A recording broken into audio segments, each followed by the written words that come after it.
When United States President Donald Trump decided after his inauguration that he was going to close the tap on countries that have been receiving American aid, there were a lot of people who thought, look, this is really bad for those countries, for those developing countries that have been getting United States aid for international development for all those times, and African countries that have been benefiting from PEPFAR, the Presidential Emergency Program for AIDS Relief, which was started by President George W. Bush as an intervention to the marauding effects of HIV/AIDS back in the days, especially in Africa.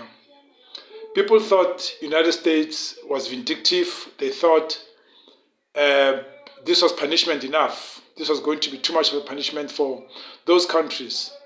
True, those countries have grown dependent on US aid.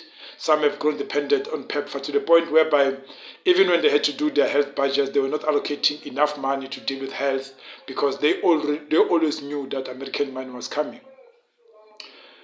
But there is a point that people really fail to understand about what US aid was basically doing, what PEPFAR was doing, or what UK aid or all this aid that is being given to countries, usually those that were formerly colonized, it was all about.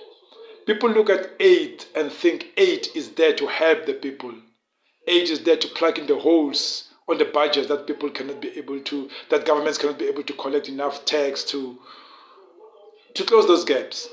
But aid is not there for that. Aid is what you call a tool of soft power. Because in the language of geopolitics, there is two kinds of power.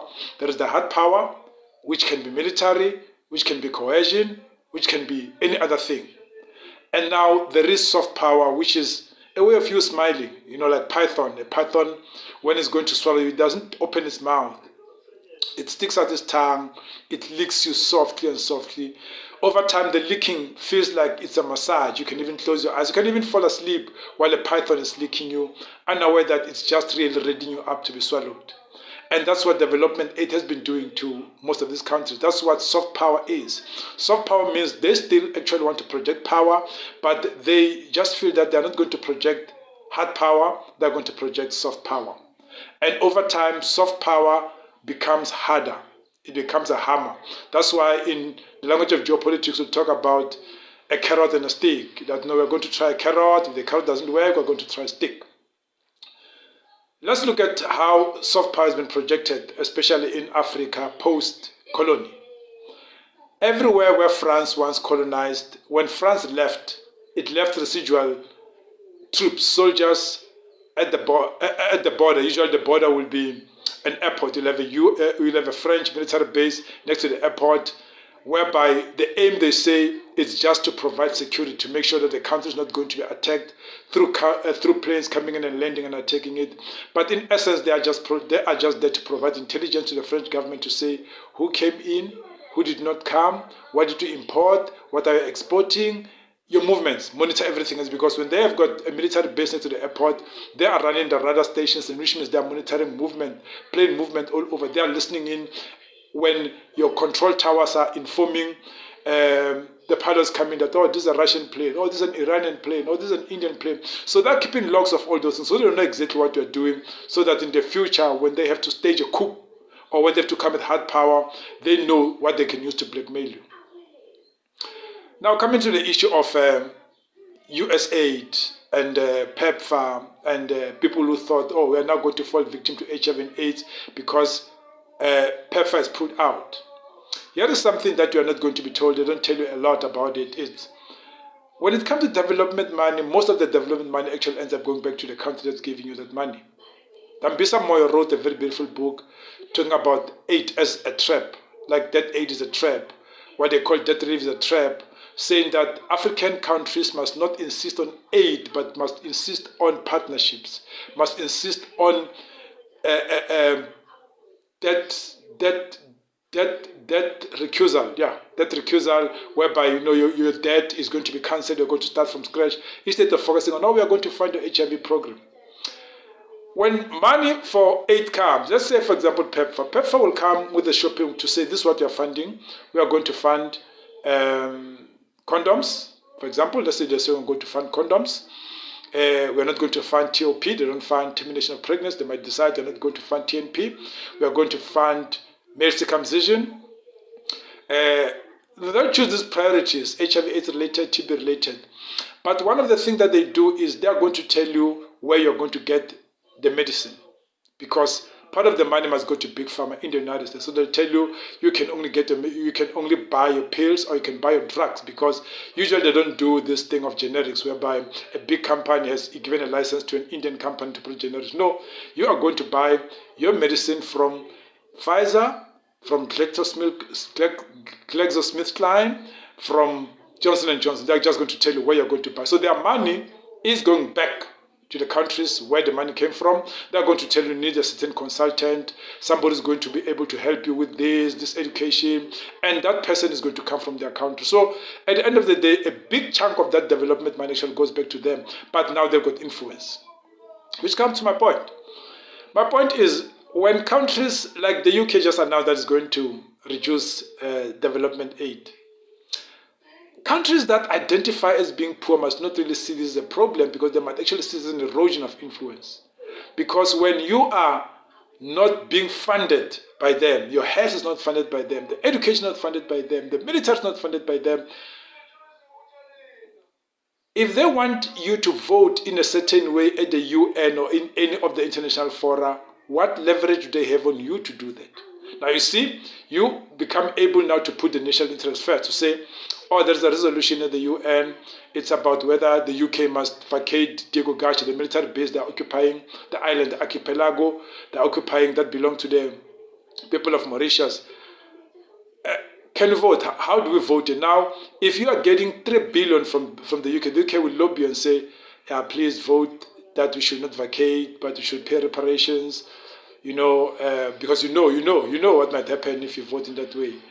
And you are going to vote in favor of the UK to the detriment of the people of Diego Garcia, of the archipelago, and those are black people. But it's the money, the influence that the UK has on you that actually brought the vote. It's not because you believe those people don't deserve their land. It's because you've been bought.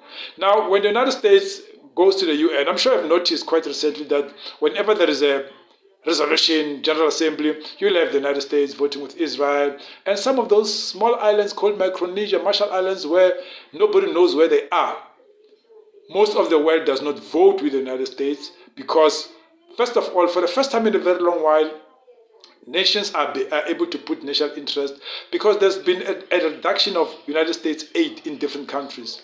The only aid that has not been reduced is the military aid.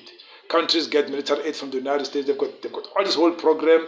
They've got this whole command in the Pentagon called the AFRICOM, the Africa Command, which is dedicated to Africa. And what it does is they say they're training armies in Africa, Uganda, Botswana, different armies. But also the money that goes there does not actually end up in their pockets, because Congress approves the money, and then the money has to buy American weapons in American companies. So the money doesn't even touch Uganda.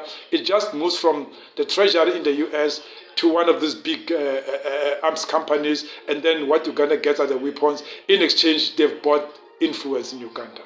They've bought lobbying power. So next time when they want something done in Africa, they will send Yoweri Museveni and say, go and do this for us. And so Yoweri just becomes the dog. They can push him around, even if that is detrimental to the country itself.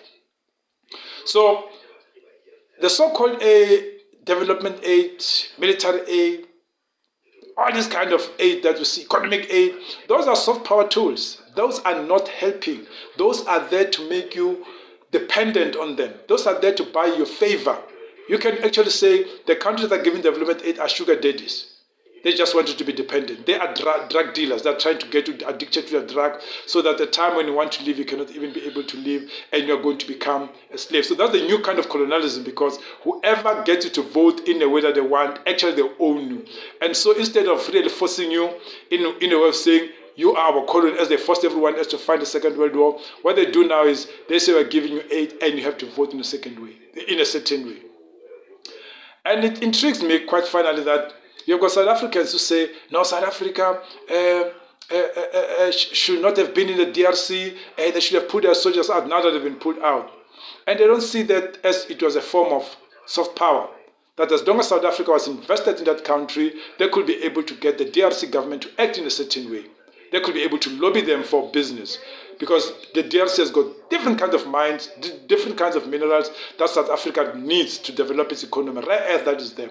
South Africa, as long as it was deploying soldiers, as long as soldiers were dying there, they could be able to tell the government, please vote with us on this thing, please give us this concession. But when everybody else who now says PEPFAR was not supposed, South Africa was supposed to back the United States for US aid, for PEPFAR, but the very same person saying South Africa must pull out of DRC, it shows the legal understanding that is there about soft power.